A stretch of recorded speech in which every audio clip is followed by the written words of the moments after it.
On va faire un petit focus sur Kylian. Allez. Quand même. On rappelle des stats.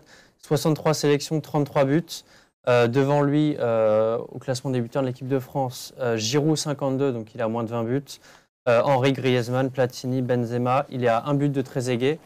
Donc il pourrait l'égaler, voire le dépasser dès samedi. Ouais, et je sais plus, je lisais, il y a un journal, je sais plus lequel, qui a fait une sorte de projection sur quand est-ce que Mbappé va battre Giroud. Bon, après Giroud, c'est pas encore quand est-ce qu'il va battre les 52. Giroud, il va en mettre d'autres d'ici à sa fin de carrière internationale. Je pense qu'il me disait, genre, il sera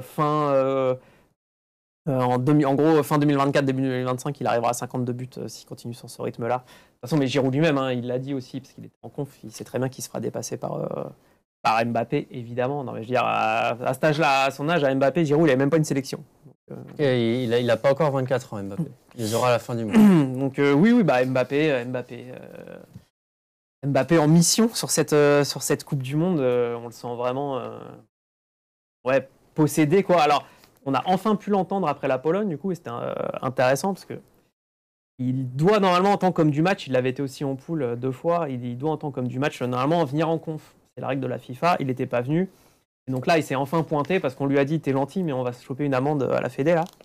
Donc il est venu, et il a dit, bah, c'était pas contre qui que ce soit, enfin, ni les journalistes, ni j'étais pas énervé, rien, c'est juste que je voulais être concentré 100%, 100% focus sur ma Coupe du Monde, et c'est assez fort quand même les mots qu'il dit. Il dit, en gros, j'ai calibré ma saison pour cette compète, et je l'ai pas noté l'autre, mais en gros, c'est vraiment, je la veux, quoi. Celle-là, je la veux. Je la veux comme si il voulait montrer à tout le monde que celle-là, c'était sa Coupe du Monde, et que voilà, c'est la dernière de Messi, la dernière de Ronaldo. La relève, il n'y a pas de question à se poser. Peut-être qu'il y en a qui ont encore des doutes, et il a envie de dire à ces gens qui ont encore des doutes, non, c'est moi. Et voilà, il vient de faire 5e au Ballon d'Or, peut-être qu'il a un peu mal pris aussi. Et il a envie de montrer que, non, le foot mondial, aujourd'hui, c'est lui. Donc voilà, pour l'instant, on va pas s'en plaindre. Tu parlais de rythme, c'est quand même 16 buts sur ses 14 derniers matchs en équipe de France. Et en Coupe du Monde, à même pas 24 ans, 9 buts. En français, il y a juste Fontaine qui fait mieux. Et il est déjà sur les talons de Batistuta ou de Lineker, entre autres. Oui, et puis surtout avec beaucoup de buts qui comptent. Dans la phase à élimination directe, ça fait 5 sur les 9. Vous voyez que Ronaldo, c'est 0 et que Messi, c'est 1. Si je ne me trompe pas. C'est ça. Voilà, non, mais ça veut tout dire. Donc, continue comme ça, écoute. Mais ça va être intéressant de le voir contre Kyle Walker, notamment. Les Anglais comptent beaucoup sur Kyle Walker, mais on va en parler dans un podcast à venir demain. Et Stéphane, d'ailleurs, il a été beaucoup interrogé sur Kylian Mbappé lors de la conférence de presse où il était présent.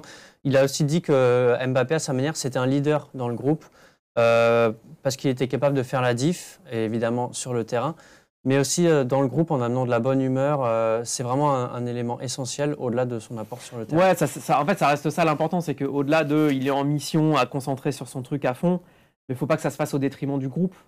Faut pas qu'il soit renfermé sur lui-même, et donc non, en fait, il est concentré avec sa manière à lui, c'est-à-dire la pression. William en parlait tout à l'heure pour Gonzalo Ramos, c'est ce genre de joueur jeune. La pression, elle glisse, quoi. Enfin, lui et Giroud, il en parlait aussi. Le mec, il est jamais stressé. En fait, au quotidien, il est vraiment toujours détendu. Beaucoup de sourires, la présence de Dembélé qui lui fait du bien, il adore. Non, super Coupe du Monde pour l'instant d'Mbappé.